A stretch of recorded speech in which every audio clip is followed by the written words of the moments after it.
नमस्कार बंधुओं, study with PP YouTube channel पर आपका हार्दिक स्वागत। इस क्लास में हम पढ़ेंगे एडवांस मैथ का एक और चैप्टर त्रिकोणमिति।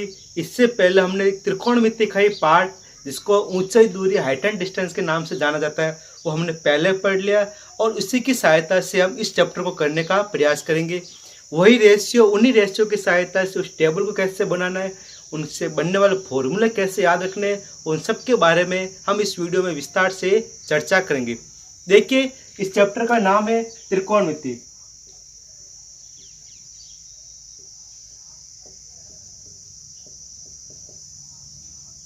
त्रिकोणमिति चैप्टर किस पर आधारित है? देखो, इस पे 3 वर्ड से बना है, ट्राइगोनोमेट्री। ट्राई मतलब हो गया 3, गोनो मतलब साइड्स और मेट्री मतलब मेजर। इसको 3 साइड से मेजर करना है। 3 साइड से मेजर होने वाले हमारे पास डायग्राम होता है, ये वाला ट्रायंगल। अब देखिए, इस ट्रायंगल में हम केवल राइट एंगल ट्रायंगल की ही बात करेंगे। इस चैप्टर में राइट एंगल ट्रायंगल पर आधारित पूरे क्वेश्चंस होंगे। पूरी त्रिकोणमिति एक ही त्रिभुज, समकोण त्रिभुज पर आधारित होती है। अब देखिए, राइट एंगल ट्रायंगल यानी समकोण त्रिभुज होता क्या है? ये वाला एंगल होता है 90 डिग्री। मैं इसको नाम दे दूं side A, B and C. इसमें 3 साइड आ गई, A B side, B C and C A. और कोण ए पर क्या बना हमारा 90 डिग्री। अब देखिए, हमेशा 90 डिग्री, और अगर मैं इस कोण की बात करूं, हम जिस कोण की चर्चा करेंगे उसके लिए 90 डिग्री और इस वाले कोण की बात करेंगे, हमारा क्या हो जाएगा? बेस हो जाएगा। हमेशा इसको क्या लेना है? बेस। जिस कोण के बारे में हम पर्सन में चर्चा करेंगे, जिस कोण के बारे में पर्सन में दिया होगा, इसको हम क्या मानेंगे? इसको बेस मानेंगे। अब बेस के सामने वाली भुजा क्या होती है? हमारी लंब, या फिर इसको हम बोल दें परपेंडिकुलर। ये हमारी क्या हो जाएगी? परपेंडिकुलर लंब हो जाएगी। और इसके बाद एक बचता हमारा क्या होता है? ये हमारा लंब हो गया, ये आधार हो गया। तीसरा हमारा बचता क्या है? कर्ण। कर्ण को क्या बोलते हैं? इसको हाइपोटेन्यूस। हम पूरे त्रिकोणमिति में बस इसी 3 के बारे में चर्चा करेंगे। बेस हो गया, उसका परपेंडिकुलर हो गया, और क्या हो गया हमारा? हाइपोटेन्यूस। इन तीनों को लेकर हम पूरी त्रिकोणमिति के बारे में समझने का प्रयास करेंगे। देखिए, हमने हाइट एंड डिस्टेंस चैप्टर में सीखा कि कुछ रेशियो होते हैं ऐसे करके कि यहाँ पे 45 डिग्री का एंगल होता है, यहाँ पे भी क्या होगा? 45 डिग्री का एंगल। मैं इसको वापस नाम दे दूँ ए, बी और सी। हमने पढ़ा था एक नियम कि किसी भी त्रिभुज के अगर 2 भुजाएं बराबर हो तो उसके 2 संगत कोण भी क्या होंगे? बराबर। देखिए, ये भी 45 तो ये भी कितना होगा? 45। हुआ क्यों? क्योंकि त्रिभुज के तीनों एंगल का सम कितना होता है? 180 होता है। 180 में से ये 90 हो गया, तो बच्चे हुए दोनों कितना होंगे? 90 हो गया। अब एक 90 में से एक 45 है, दूसरा भी कितना होगा हमारा? 45 ही होगा। अब देखिए, इसमें क्या होगा? ऐसा करने पर क्या होगा? ये वाली साइड और ये वाली साइड हमेशा क्या होती है? बराबर होती है। यानी कि ए बी बराबर किसके होगा? ए सी के। हम इसको क्या मान ले? एक्स मान ले, या फिर ए की मान ले, तो भी कोई दिक्कत नहीं है। अब देखिए, हमारे पास बोधायन सूत्र है, या फिर इसको क्या ले लें हम? पाइथागोरस पर में क्या होता है हमारा? कर्ण स्कोर बराबर क्या होता है? लंब स्कोर प्लस आधार स्कोर। इसको लेकर हम इस प्रश्न करेंगे। देखिए, हमें इसमें कर्ण का मान ज्ञात करना, हाइपोटेन्यूस का मान ज्ञात करना। तो लंब स्कोर यानी कि परपेंडिकुलर, कितना? इसका वैल्यू 1 हो गया, प्लस बेस आधार, ये भी कितना हो गया? 1। 1 का वर्ग 1 प्लस 1, टोटल हो गया हमारे पास 2। यानी कि कर्ण स्कोर का मान हमारे पास आ गया 2 एंड कर्ण की वैल्यू हो गई, या इसको रटे कितना आ जाएगा? √2। अब देखिए, इसमें कर्ण का मान कितना हो गया? √2। वही रेशियो मिल गया, इधर 1 होता है, इधर 1, तो इधर क्या होगा? √2 होगा। इसी प्रकार हम एक समबाहु त्रिभुज लेते हैं। इस प्रकार कि समबाहु त्रिभुज क्या होता है? जिसके तीनों एंगल क्या होता है? हमारे 60 डिग्री होते हैं। आप देखिए, किसी भी त्रिभुज की तीनों साइड इक्वल होगी तो इनके तीनों एंगल भी क्या होंगे? इक्वल होंगे। तो इसको मैं मान लूँ 2x, इस वाले भुजा क्या मान लो? 2x, और इस वाले को क्या मान लो हम? 2x। अब काम क्या करेंगे? किसी भी एक सीट से सामने वाली भुजा पर क्या डालेंगे? हम लंब डालेंगे। तो देखिए, समबाहु त्रिभुज में क्या होता है? इस तरह हम है ना लंब डाले तो ये लंब रेखा है जो इस कोण को दो समान भागों में बांटती है। तो क्या हो जाएगा, ये कोण हमारा 30 डिग्री और ये कोण भी हमारा कितना हो गया, 30 डिग्री। और क्या था कि ये लंब सामने वाली भुजा को भी किस में बांटेगा, दो भागों में बांटेगा। तो इधर कितना हो गया x और इधर भी कितना बच गया, हमारे पास x बच गया। अब देखिए यहाँ पर इस त्रिभुज की बात करूं मैं, या फिर इस त्रिभुज को मैं इसको नाम दे दूं ABC और D हो गया। हमें मान AD का ज्ञात करना है, तो मैं त्रिभुज ये ले लूं, त्रिभुज ABD में ABD में हम लगा देंगे तो वर्ष पर में हो जाएगा कर्ण स्कोर बराबर आधार स्कोर प्लस लंब स्कोर। इस बार देखिए हमारे पास कर्ण स्कोर बराबर होता है आधार स्कोर प्लस लंब स्कोर। हमारे पास आधार बेस दे रखा है, हमें लंब और परपेंडिकुलर ज्ञात करना है। तो हम क्या करेंगे, कर्ण की जगह कर्ण का वैल्यू रख देंगे 2x का स्कोर बराबर, इसको मैं इस साइड भेज दूँ माइनस में आ जाएगा। तो आधार क्या था हमारा x था, तो x स्कोर हो गया बराबर क्या हो गया, लंब स्कोर। अब देखिए इसमें दो का स्कोर कितना हो गया, 4x score minus x score equal to l score हो गया, लंब का स्कोर हो गया। फिर देखिए 4 में से 1 x गया, पीछे बचा 3x स्कोर इक्वल टू क्या हो गया, लंब स्कोर। अब इसमें ध्यान रखना है कि इस स्कोर को हटाएंगे तो इधर क्या आ जाएगा, हमारा लंब बराबर हो गया √3 और x बार आ जाएगा। तो क्या बच गया, लंब का मान √3x, इसका मान हमारे पास आ गया x √3, लंब का मान हमारे पास x √3 आ गया। आधार कितना है 1 और यहाँ पे हाइपोटेन्यूज या कर्ण का मान कितना है हमारे पास 2। इससे क्या हुआ, देखिए ऐसा त्रिभुज बना हमारे, तो यहाँ पे 60 डिग्री लिखा हुआ है। अब देखिए ये वाली भुजा कितनी है, x है, और ये वाली कितनी हमारी 2x है, और ये क्या है हमारी √3x। अब इसमें वही रेशियो निकालेंगे तो x से x कट जाएगा, तो पीछे बचेगा 1 √3 और 2। तो इसमें कर्ण 2 आ गया, इसका बेस 1 हो गया और हाइपोटेन्यूज इसका परपेंडिकुलर कितना हो गया √3। अब देखिए इन दोनों ट्रायंगलों की सहायता से हम इस टेबल को आसानी से बनाना सीख लेंगे, और इनसे टेबल बनाना सीख ले हम कभी नहीं भूलेंगे। बस ये दो रेशियो याद रखना है, और हाइट एंड डिस्टेंस चैप्टर हमने इतनी बार यूज किया जिससे हमें ये रेशियो याद हो जाने चाहिए। देखिए एक और हम बात पढ़ेंगे उससे पहले, टेबल पर जाने से पहले, ये हमारे पास होता है, एक ध्यान रखना, लाल बट्टा कक्का, या फिर इसको हम ऐसा भी लिख सकते हैं perpendicular base perpendicular upon hypotenuse hypotenuse और बेस। वही हो गया, देखो परपेंडिकुलर लंब बोलते हैं, आधार को बेस बोलते हैं, और लंब वापस परपेंडिकुलर, और कर्ण हमारा क्या हो गया हाइपोटेनियस। इसको मैं ऐसे डिवाइड कर दूं, 6 कॉलम में डिवाइड कर दिया। अब देखिए इसका मतलब क्या हुआ, यह हमें थोड़ा सा याद रखना है कि सबसे पहला हमारा सूत्र किसका होगा, साइन थीटा का, यानी कि साइन थीटा का मान हमारे पास हो गया लंब बट्टा कर्ण या फिर परपेंडिकुलर अपॉन हाइपोटेनियस। ये हमें ध्यान रखना है, साइन थीटा का मान हो गया लंब बट्टा कर्ण या फिर परपेंडिकुलर अपॉन हाइपोटेनियस। इसी प्रकार बीच में हमारा क्या हो गया कोस थीटा, तो कोस का मान हमारे पास है, मैं इधर कोस लिख दूं, तो कोस क्या हो गया आधार बट्टा कर्ण, कोस हमारा क्या हो गया आधार बट्टा कर्ण या फिर बेस अपॉन हाइपोटेनियस, ये हमारे पास हो गया। और उसके बाद हम बात करें किसकी, इसकी, तो ये हमारा होता है टेन थीटा का। अब देखिए हमारे पास टेन थीटा क्या होता है, वही कि टेन थीटा हो जाएगा हमारा क्या हो जाएगा लंब बट्टा आधार, ये हमारा हो गया लंब बट्टा आधार। अब ये हो गया। अब हमें ध्यान रखना है कि टेन का उल्टा हमारे पास क्या होता है कोट थीटा, कोस का उल्टा होता है हमारे पास सेक थीटा, और साइन का उल्टा आता है हमारे पास कोसेक थीटा। ये हमें इसके याद रखने पड़ेंगे, sine cos tan cot sec cosec, इस प्रकार करके हम इसको याद करेंगे। तो देखिए हमारे पास अगला आ जाएगा कोट थीटा। कोट थीटा हमारे पास क्या हो गया, देखिए इस बार कोट कहाँ पे गया, ये वाला आधार बट्टा लंब यानी कि बेस अपॉन परपेंडिकुलर, तो ये हो गया बेस अपॉन परपेंडिकुलर, आधार बट्टा लंब हो गया। इसके बाद हमारा बचता हुआ क्या सेक थीटा, सेक थीटा हमारे पास क्या हो गया कोस का उल्टा, या तो यहीं से लिख दो ए अपॉन के, सॉरी के अपॉन ए, या फिर यहाँ से लिखो के अपॉन ए आएगा, ये क्या हो गया, कर्ण बट्टा आधार या फिर हाइपोटेनस अपॉन बेस हो गया। और बचता हमारा क्या, cosec. Cosec theta, cosec theta क्या हो गया, साइन का जस्ट ऑपोजिट, तो वही कर्ण बट्टा लंब। ये हमें बेसिक ध्यान रखना होगा।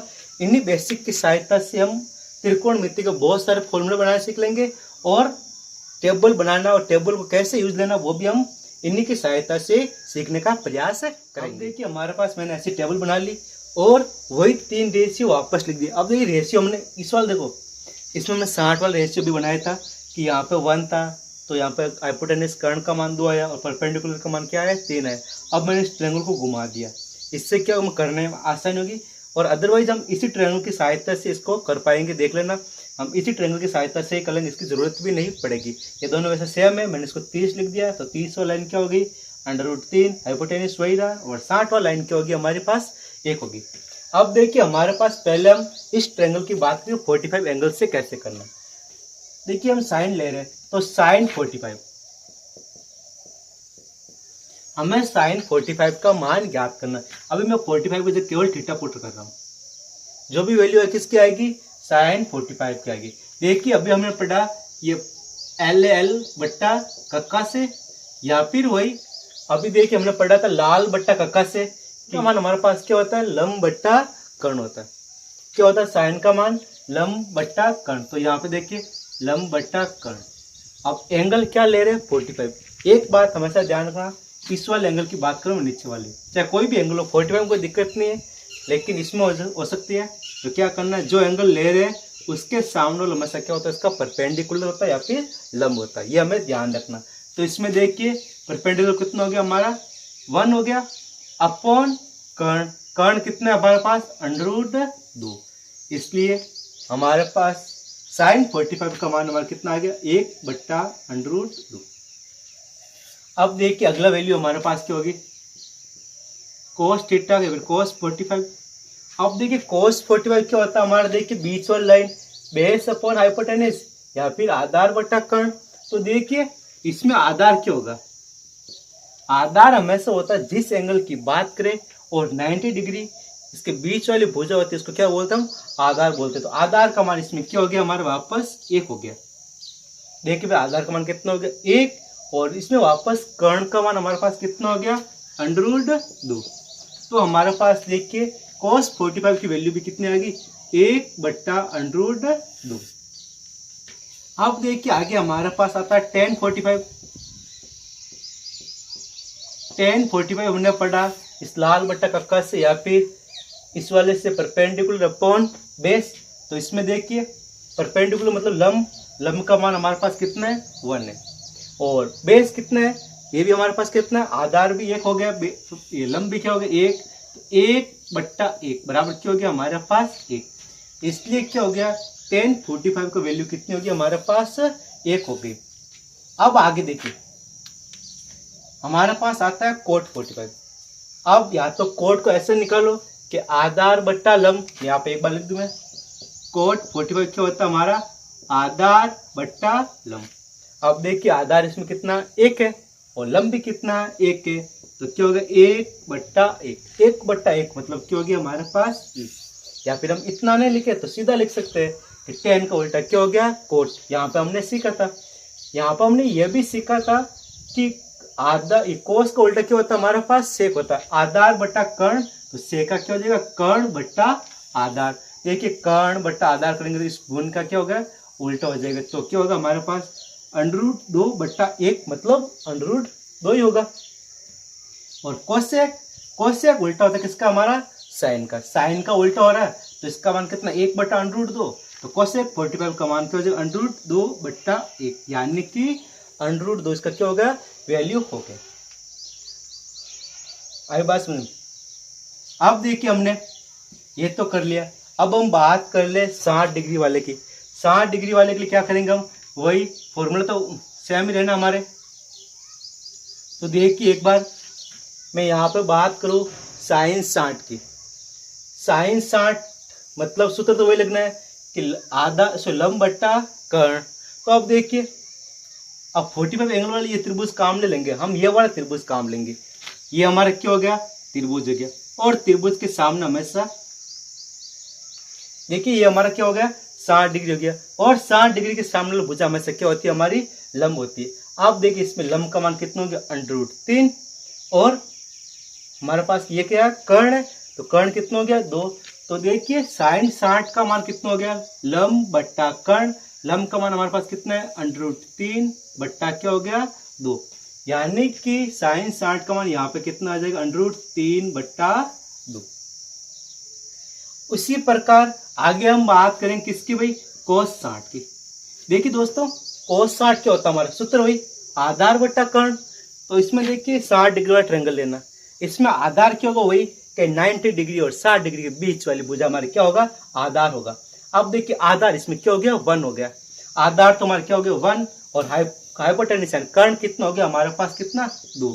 तो cos 60 का मान हमारे पास आ गया 1/2। उसी प्रकार हम आगे इसी कड़ी में आगे बढ़ते रहेंगे, तो हमारे पास ज्ञात करना किसका मान tan 60 का मान, tan 60 का मान वही लंब बट्टा आधार होता है, ये हो गया लंब बट्टा आधार। अब देखिए इसमें लंब क्या होगा हमेशा कोण के सामने वाली भुजा, यह क्या हो गया √3 बट्टा आधार। आधार देखिए इस त्रिभुज में क्या लिखा हुआ है 1, तो इसका मान क्या हो गया tan 60 का मान √3 बट्टा 1। हम इसको √3 बट्टा 1 नहीं लिखे, केवल सीधा क्या लिखेंगे √3 हो गया। अब वही इनके क्या होते हैं रिवर्स बाकी वाले, चाहे इसको ऐसे एक बार हम ज्ञात कर लेते हैं cot 45 सूत्र क्या होगा हमारा लंब आधार बट्टा लंब, मतलब tan का उल्टा आधार बट्टा लंब। देखिए आधार बट्टा लंब, इसका मान ज्ञात करें कितना है 1/√3। तो ऊपर एक आठ लिखना कंपल्सरी 1/√3, क्योंकि tan का सीधा के उल्टा करो तो भी सही है और इस वाले से निकालो तो भी क्या हमारा सही है। अब देखिए हमारे पास सेक होता है किसका उल्टा कोस का उल्टा। अब देखिए cos 60 का मान है हमारे पास 1/2, तो इसका मान क्या हो जाएगा 2/1। 2/1 को हम क्या लिखेंगे 2 लिख देंगे। अब आगे हमें ज्ञात करना है किसका कोसेक 60। कोसेक 60 होता है हमारा किसका उल्टा sin 60 का उल्टा। अब देखिए sin 60 का मान हमारे पास कितना है √3/2, तो कोसेक 60 आधा कर्ण बट्टा लंब हो जाएगा कितना 2/√3, किसका मान है कोसेक 60 का मान। अब देखिए हमें मान निकालना है 30 डिग्री के लिए सारे त्रिकोणमितीय अनुपातों का मान ज्ञात करना। अब देखिए कैसे निकालेंगे, या तो इस वाले ट्रायंगल को काम लो, इसमें क्या करेंगे अगर हम 30 डिग्री की बात करेंगे ये, तो इस 30 डिग्री के सामने हमारा क्या होगा लंब होगा, और 30 डिग्री और 90 डिग्री वाले बीच वाली लाइन क्या होगी हमारी आधार होगी, इसलिए हमने इसको ऐसा बना दिया कि 30 के सामने वाली भुजा क्या होगी हमारी लंब होगी, कितना 1 हो गया। इसमें भी देख लो 30 के सामने वाली भुजा कितनी है 1 है, और 1 क्या हमारा लंब है। इसमें भी वही 30 के सामने वाली भुजा का मान कितना है 1, और 1 ये हमारा क्या हो गया लंब हो गया, और 90 और 30 के बीच इस भुजा का मान कितना हो गया हमारे पास √3, इसको हम क्या बोलेंगे आधार बोलेंगे, इसमें भी वही आधार है। तो हमेशा ध्यान रखना त्रिभुज कैसा भी बने, जिस कोण के लिए हम बात करें उसके सामने वाली भुजा हमेशा क्या होगी लंब होगी, और उस कोण और 90 डिग्री के बीच का जो भुजा होगी उसको क्या बोलेंगे हम आधार बोलेंगे। देखिए हमारे पास हो गया sin 30 हमारा क्या होता है लंब बट्टा कर्ण, कोई भी मान हो थीटा का सूत्र तो वही है लंब बट्टा कर्ण। अब देखिए मैं इसमें बात करूं इस वाले त्रिभुज को काम लूंगा मैं, ये हमारा क्या हो गया लंब, मतलब 30 के सामने वाली भुजा क्या होगी आधार होगी, सॉरी 30 के सामने भुजा क्या होगी हमारी लंब होगी, तो लंब का मान कितना हो गया 1, और कर्ण तुम्हारा ठीक सही है। तो देखिए हमारे पास sin 30 का मान कितना आ गया 1/2। उसी प्रकार हम आगे बात करेंगे cos 30 की। cos 30 होता हमारा आधार बट्टा कर्ण। अब देखिए इस त्रिभुज में आधार क्या होगा 30 डिग्री और 90 डिग्री के बीच वाली लाइन, तो देखिए 30 डिग्री और 90 डिग्री के बीच वाली लाइन का मान कितना हमारे पास √3, ये हो गया हमारे पास किसका मान आधार का मान, और कर्ण का मान इसमें भी क्या है 2 ही है। तो देखिए cos 30 का मान कितना हो गया √3/2। अब इसी कड़ी में हम आगे बढ़ते हुए पहुंच गए किस कहां पे tan 30 पर। सूत्र तो वही, इसका tan 30 का अनुपात क्या होता है हमारे पास लंब बट्टा आधार। अब देखिए इसमें लंब कितने होगा 30 के सामने भुजा क्या होगी 1, तो लंब का मान तो हो गया 1, और आधार 30 और 90 के बीच वाली लाइन तो कौन सी होगी √3, या फिर इसमें देख लो ये √3 आ रहा है, तो देखिए tan 30 का मान हमारे पास कितना हो गया, 1/√3। अब वही आगे एक और निकाल लें हम, किसका मान, cot 30 का मान। cot 30 होता है हमारा किसका, tan का रिवर्स होता है। अब देखिए tan का रिवर्स होगा, इसका सूत्र हो गया आधार बटा लंब। अब देखिए आधार इसमें क्या होगा, √3, और लंब क्या होगा, 30 डिग्री के सामने वाली भुजा कितने हो गए, 1। अब बट्टे में 1 लिखने की जरूरत नहीं होती है, तो हमारे पास देखिए cot 30 का मान कितना हो गया, √3। या फिर हम इसको ऐसा भी कर सकते हैं कि tan का रिवर्स क्या हो गया, हमारे पास cot हो गया। अब tan का रिवर्स cot हुआ तो 1/√3 था, ये बन गया √3/1।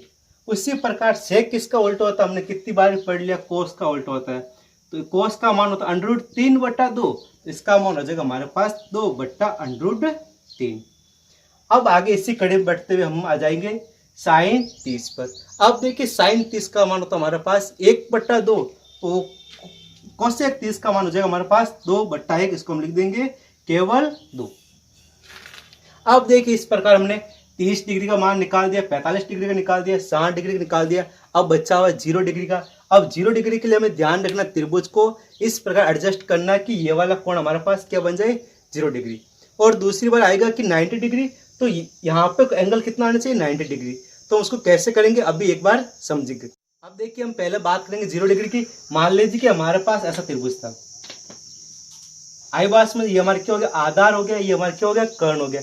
तो क्या हुआ, ये वाला कर्ण पूरा इस पे क्या हो गया, टच हो गया। यानी कि ये वाली भुजा है ना 30 डिग्री वाली, यहाँ पे होती होती देखिए यहाँ पे आ गई। कैसे, देखिए एक बार यहाँ पे 30 डिग्री था, तो पहले यहाँ पे आ गया, कितना बना दिया, 20 डिग्री। फिर और नीचे आई, यहाँ पे कितना बन गया, 10 डिग्री।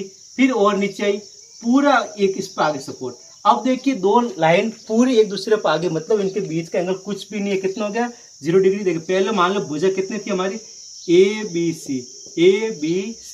अब ये सी बिंदु किस पर आ गया, ए पर आ गया।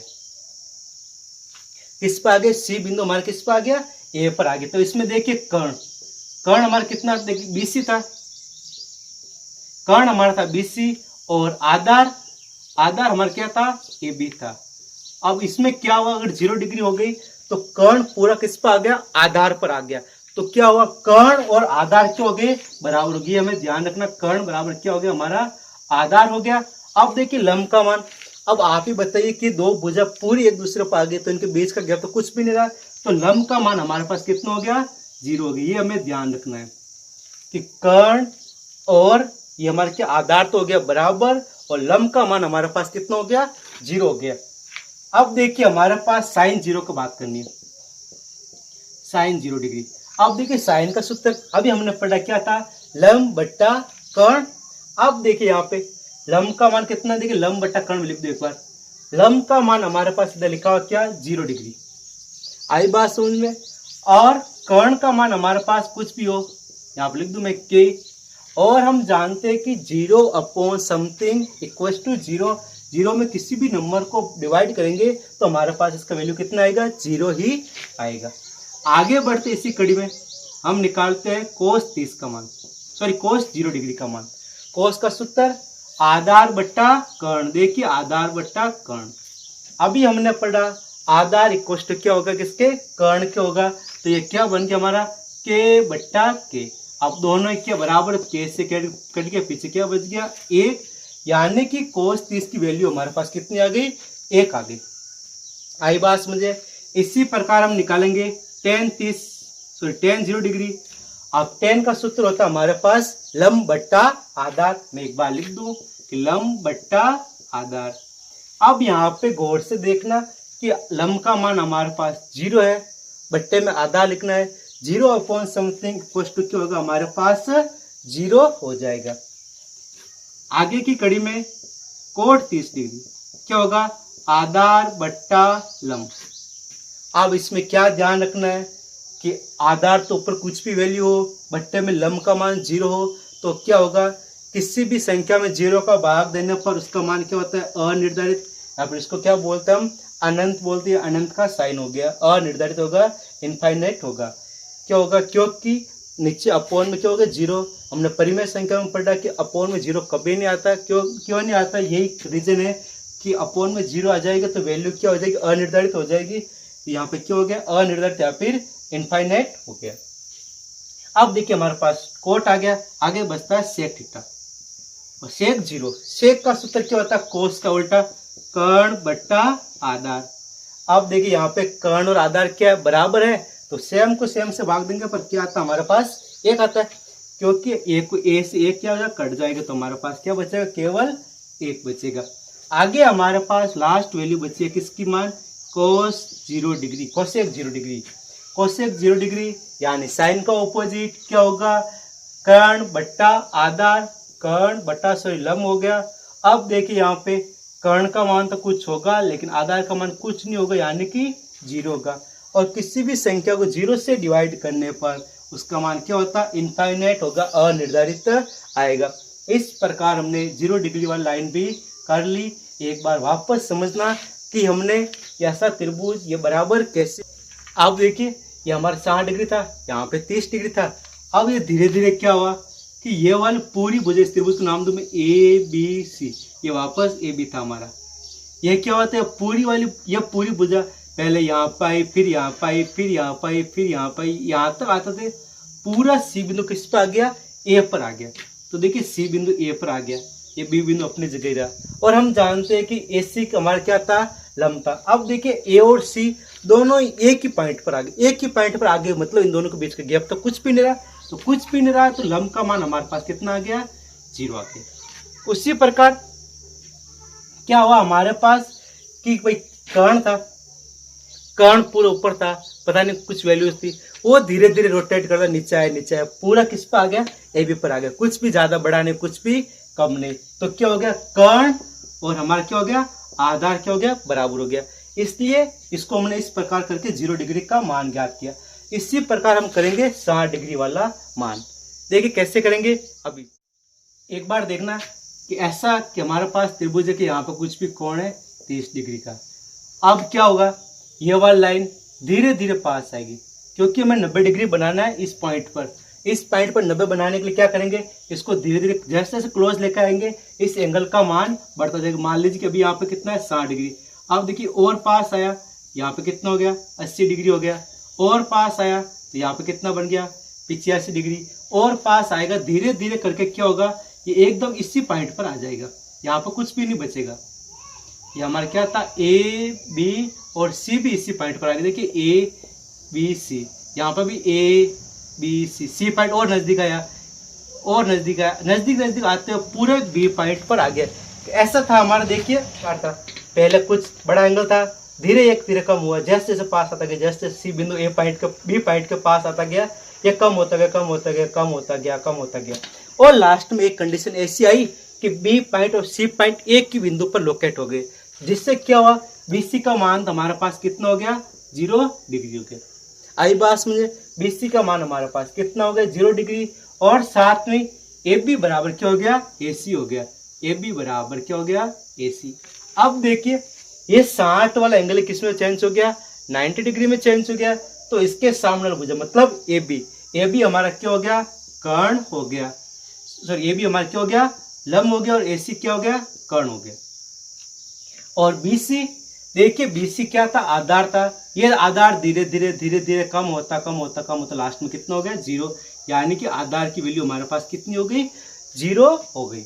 अब देखिए वही हम फॉर्मूला लगा के करेंगे। साइन का सूत्र होता है हमारे पास क्या, लंब बट्टा कर्ण। देखिए साइन 90 डिग्री क्या होगा, लंब बट्टा कर्ण। अब देखिए इसमें लंब और कर्ण क्या इक्वल है, तो लंब बट्टा कर्ण आपस में क्या हो जाएंगे, कट जाएंगे, तो इसका वैल्यू कितना बचेगा, 1। यानी कि साइन 90 डिग्री इक्वल टू कितना आ गया हमारे पास, 1 आ गए। इसी प्रकार हम कोशिश करेंगे कि कोस 90 का मान कितना होगा। कोस 90 क्या हो गया, आधार बट्टा कर्ण। कोस 90 क्या हो गया, आधार बट्टा कर्ण। अब देखिए आधार का मान यहाँ पे क्या आया, 0, बट्टा कर्ण कुछ भी हो।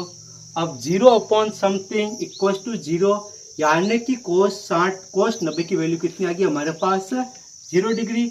इसी प्रकार हम आगे बढ़ते हैं, tan 0 निकालते हैं। देखिए tan का सूत्र था अभी हमने पढ़ा, लंब बट्टा आधार। क्या था हमारे पास, लंब बट्टा आधार। अब देखिए लंब का मान तो हम पता नहीं क्या, लेकिन ये जरूर पता है कि आधार का मान 0 है। अब किसी भी नंबर के अपॉन में 0 है, किसी भी नंबर को 0 से डिवाइड करेंगे तो इसका वैल्यू कितनी आएगी हमारे पास, इनफाइनाइट हो जाएगी, क्योंकि ये अब परिमेय संख्या है ही नहीं। और परिमेय संख्या की डेफिनेशन स्पष्ट लिखा होता है, अपॉन में 0 होना ही नहीं चाहिए, अनिर्धारित या फिर इनफाइनाइट हो गया। अब वापस वही, अब निकालेंगे हम कोट 90 का मान। कोट 90 क्या हो गया, तो tan का उल्टा यानी कि आधार बट्टा लंब। अब आधार का मान 0 हो गया, 0 अपॉन समथिंग इक्वल टू क्या हो गया हमारे पास 0 हो गया।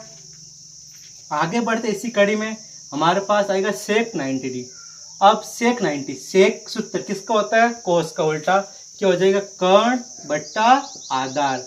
अब देखिए कर्ण का मान कुछ भी हो लेकिन आधार का मान हमारे पास कितना है, 0 है, तो समथिंग अपॉन 0 इक्वल टू क्या होगा, इनफाइनाइट होगा, अनिर्धारित होगा, यानी कि यहाँ पर भी वैल्यू क्या आएगी, अनिर्धारित आएगी। अब बचा लास्ट में कोसेक 90। कोसेक 90 यानी कि साइन का उल्टा क्या हो गया, कर्ण बट्टा लंब, और कर्ण और लंब की वैल्यू क्या है, एक की है, तो क्या हो गया इस दोनों का मान कर्ण बट्टा लंब इक्वल टू 1 हो गया। अब देखिए इस प्रकार हमने इस ट्रिग्नोमेट्रिक टेबल को आसानी से बनाने सीख ली, केवल 2 रेशियो से, 45 डिग्री वाले रेशियो और 90-30 डिग्री वाले रेशियो से हम इस ट्रायंगल को आसानी से सीख सकते हैं। अब इसका एक और तरीका होता है हमारे पास कि फर्स्ट रो निकाल ले। कैसे निकालेंगे, तो यहाँ पे नंबर लिखना 1 2 3 4 और each number is divided by 4। प्रत्येक नंबर को हमने 4 से डिवाइड करना है और सबका वर्गमूल निकालना है।